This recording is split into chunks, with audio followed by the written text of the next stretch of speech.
Good day, everyone. I hope that you're doing well this week and looking forward to this weekend when we celebrate Father's Day. For this morning, I just wanted to focus a little bit on the importance of our fathers. I know my dad had many things that I could say irritated me about him. He was very quiet and didn't often say a lot of things, and sometimes I felt irritated that he didn't stand up for himself when maybe he should have.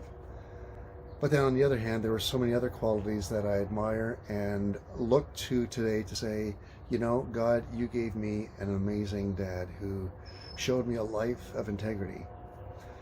He would never take something that wasn't rightfully his. If he borrowed something, he made sure that he returned it in the same or better shape than when he got it. If he borrowed a vehicle, it would be filled up with gas, even if it was borrowed to him on empty. I remember this clearly one time. There was a storm coming. We only had a couple of hours left to finish our field, but the neighbor's combine broke down and he had a few more hours to do.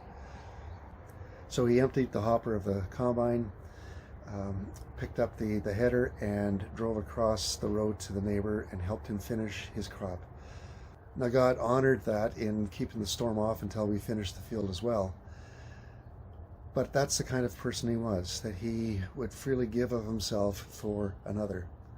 And I'm so glad that I had a dad who demonstrated to me a life of integrity. And I know I don't always measure up to many of the things that he showed me, but I certainly try to live after the model that he demonstrated, that he showed. Proverbs 20 verse 7 says, "The righteous man walks in his integrity, and his children are blessed after him." That's a really good verse for Father's Day, I think. The righteous man walks in his integrity, and his children are blessed after him.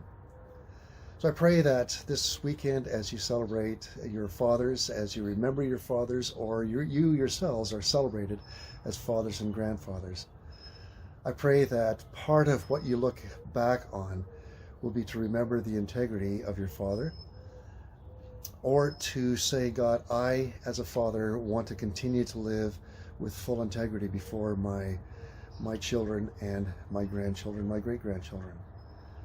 Because we can give them all sorts of things as far as gifts, but there's one thing that will mold into their lives greater than anything else we can do, and that is to live as a righteous man, as a righteous father, grandfather, great-grandfather, before our kids, grandkids, and great-grandkids, so that they will receive the blessing of our integrity lived out before them.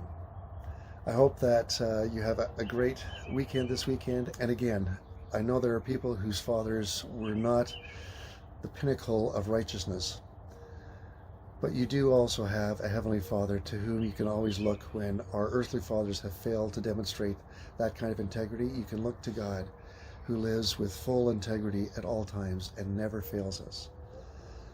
And in doing so, may you lift up your words in praise to him, our Heavenly Father, the one who is full, completely full of integrity. God bless you, church. Happy Father's Day.